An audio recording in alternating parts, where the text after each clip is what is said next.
Pessoal, tudo bem? Meu nome é Andrés Cardo e hoje nós vamos começar uma nova série de vídeos, especificamente falando sobre o Proxmox.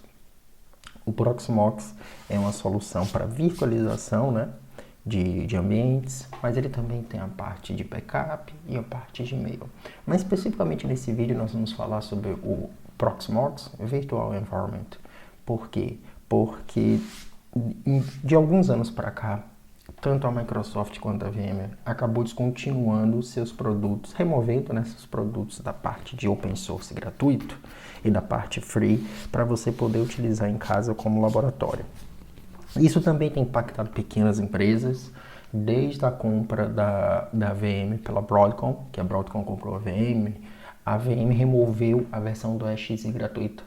Então era um excelente produto para a gente poder treinar e entender como é que funciona, para quando a gente poder entrar no mercado de trabalho especificamente, estar mais preparado ou fazer algum tipo de laboratório. Então com isso existe esse vazio no mercado, né? E eu vejo que muitas pessoas aqui no canal ainda continuam assistindo os vídeos da VMware, e eu resolvi fazer essa série aqui para mostrar para vocês uma solução que a gente pode ter, que é gratuita, também tem a versão de suporte paga, utilizada por grandes empresas, dá para fazer tudo que você faz na VMware e muito mais. Ele ainda tem outras funções que vai facilitar a sua vida, e nessa série de vídeos eu vou mostrar isso. Mas especificamente nesse primeiro vídeo, o que eu vou apresentar? Eu vou mostrar como a gente vai fazer o download, quais são as informações que a gente tem no site, e depois fazer uma instalação básica. Perfeito? Então vamos lá. Primeiro, eu vou mostrar para vocês aqui no site proxmox.com, né, os produtos que eles têm. A gente não vai entrar na parte de backup e de e-mail gateway, para vocês terem uma noção de quem é o Proxmox. O Proxmox é uma empresa alemã, que ela foi fundada em 2005 e desde então ela vem lançando seus produtos com bastante qualidade. O mercado vem utilizando bem. Tem algumas empresas no Brasil que utilizam esse software, né? E é uma excelente alternativa se você quiser fazer cluster, se você quiser fazer configurações complexas que você tem dentro da VMware, você pode fazer com ele. Então, basicamente, qual é a primeira coisa que a gente vai fazer? A gente precisa baixar a ISO, né, para a gente poder fazer a instalação. O que a gente está interessado aqui no Proxmox Virtual Environment, né? Então, a gente pode clicar aqui ou nesse About ou nessa parte aqui de Virtualization em cima, né? E aqui dentro de virtualização ele está dizendo o que ele usa. Basicamente ele usa o KVM para fazer a virtualização. O KVM é a parte de virtualização baseada em Linux, e o Linux Container, que é o LXC, que é muito similar com o Docker, que a gente pode rodar ele nativamente. Esse também é um dos benefícios. Você também tem software, storage, armazenamento definido por software, a parte de network. Então ele tem uma agregadas funções dele, né? A gente tem uma página web para a gente fazer essa configuração, e basicamente, se você tem uma empresa e precisa de um suporte, você pode contratar o suporte enterprise deles. Eles têm treinamentos, tem algumas coisas em português, né, de treinamento. Tem alguns pontos, mas a maioria das coisas é em inglês, né? E basicamente é esse primeira parte. Então a próxima coisa que a gente vai fazer download. A gente pode clicar nesse download aqui ou no download aqui em cima, né? Mas vamos clicar aqui na parte de download, na parte de cima, que é a parte que muda menos na interface. E agora a gente vai selecionar o que a gente quer baixar. Desculpe. Eu quero baixar uma imagem do Proxmox Virtual Environment e eu vou baixar, né, que é a ISO. Eu vou selecionar aqui a ISO e aí ele já vai me dar a ISO que tem. Atualmente estamos na versão 8.3, que é a versão mais recente, que foi lançada em novembro desse ano. Temos outras versões antigas. Eu não recomendo você instalar essas versões antigas. Só se você tiver um hardware com uma limitação muito grande, que é pouquíssimo provável disso acontecer. E basicamente o que você vai fazer? Você pode baixar por torrent ou fazer um download da ISO. Eu já fiz o download da ISO, né, na minha máquina para ficar mais prático nesse vídeo, e já coloquei essa ISO já conectada numa VM, né, num hardware para a gente poder fazer o teste. Agora o que eu vou fazer? Nesse hardware que eu tenho aqui, já está conectado, né, que eu estou conectado direto nesse hardware, eu vou startar ele né? Colocando o ISO para inicializar junto. Eu não vou mostrar o hardware que tem, porque cada hardware funciona de uma forma, né? Então não teria como eu mostrar aqui. Eu vou inicializar esse hardware aqui que a gente tem. Note que, como o meu já está no boot automático para ISO, ele já veio aqui para ISO para fazer a instalação, né? Então, o que ele está dizendo aqui? A gente pode fazer nessa primeira linha a instalação gráfica, a instalação pelo terminal e opções avançadas.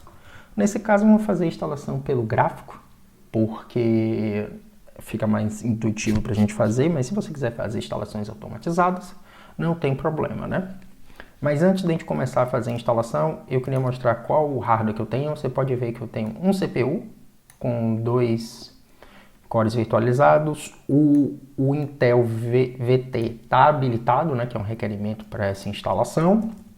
Se você tem uma CPU da AMD, vai ter que ter o AMD-V para isso. Nesse caso, eu tenho 8 GB de RAM, tenho 2 discos, um disco de 60 GB e outro disco de 100 GB. O disco de 60 GB é onde a gente vai fazer a instalação do nosso sistema e o de 100 GB vai ser utilizado em vídeos futuros para mostrar. E somente uma interface de rede.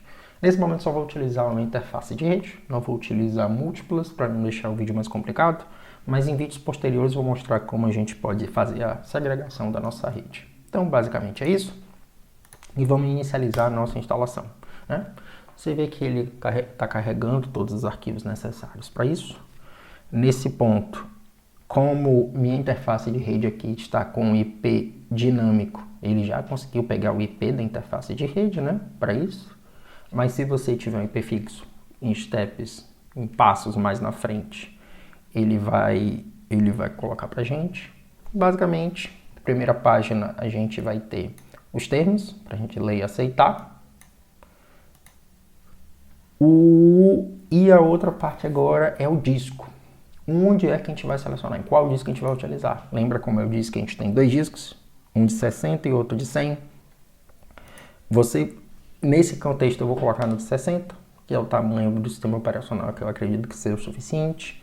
Nesse disco também eu vou colocar para baixar os templates e as imagens, mas no futuro você pode trocar isso, só para referência.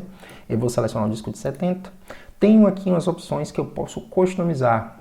Se eu quero desabilitar o swap, se eu quero algumas outras coisas e alguns outros tipos de sistema de arquivo.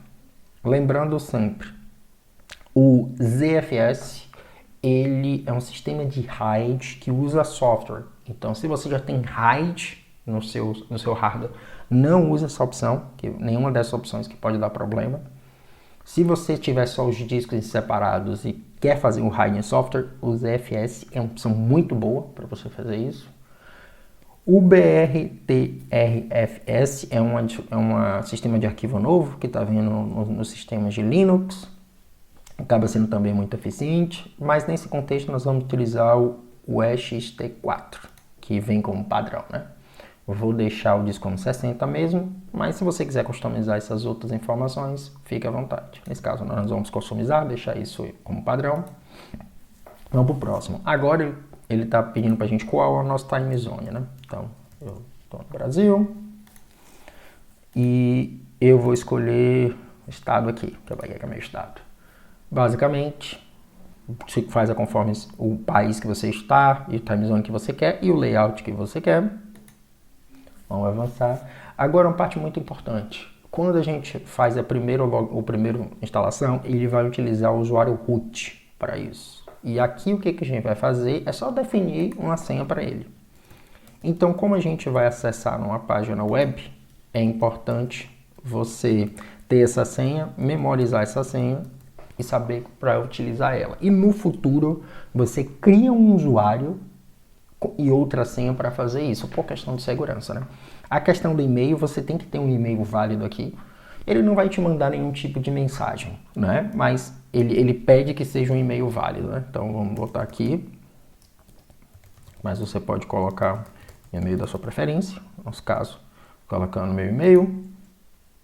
E como ele já identificou aqui minha interface de rede, porque o DHCP está habilitado, ele já identificou aqui o hostname da minha rede, qual o IP address, só vejo se é isso mesmo que eu quero. Né? Se você tivesse múltiplas interfaces, você ia selecionar e dizer qual é a interface de gerenciamento que para ser. Como a gente só tem uma interface, não tem tanto problema, e vou avançar. E aqui ele vai dar o sumário do que a gente tem e se eu quero dar o reboot automático do sistema. Eu vou deixar essa opção marcada aqui e vamos instalar, né? Ele já começou a fazer, vai fazer toda a configuração do nosso sistema aqui e ele dá algumas informações para a gente, né? O que a gente pode fazer, solução de backup, tem live migration, tem cluster, o gerenciamento fácil quando você usa a versão de interface. Tem alguns detalhes aqui. Eu vou dar um pause no vídeo e quando ele acabar essa parte aqui, para a gente não ficar muito tempo, eu volto e continuo dali. Pronto. Ele já concluiu a parte da instalação, agora como eu marquei aquela opção de reboot automático, ele está fazendo o reboot automático no sistema. Note que ele já logou no group, como ele é baseado no Debian, ele já está dentro do sistema usando o disco, né? Não está usando a ISO para isso. Ele está carregando o disco a primeira vez e pronto. Ele já carregou o sistema está pronto para ser utilizado. O que a gente precisa agora? Como ele está falando aqui, a gente vai conectar nessa página web e dessa página web a gente vai acessar o nosso 66, o 8006, desculpe. Como a gente está acessando uma parte HTTPS, nós vamos avançar, né? E com esse risco, mas porque o certificado não está assinado no nosso browser. E a primeira vez que a gente está logando essa nossa interface, você vai colocar o usuário root, como a gente mesmo disse, e a senha que você criou durante a instalação, essa primeira instalação. A gente não vai mexer em nenhuma dessas opções aqui e vamos fazer o login. Na primeira vez que você está acessando aqui, ele vai dar essa informação de no Validate Subscription. Você pode dar OK, mas eu vou mostrar como a gente vai passar por isso, vai resolver isso. E basicamente é essa informação que eu queria mostrar para vocês, pessoal, fazendo a instalação do nosso Proxmox. Em vídeos no futuro eu vou mostrar como configurar, como fazer a primeira configuração e entrar mais em detalhe em cada configuração aqui. Muito obrigado e até a próxima.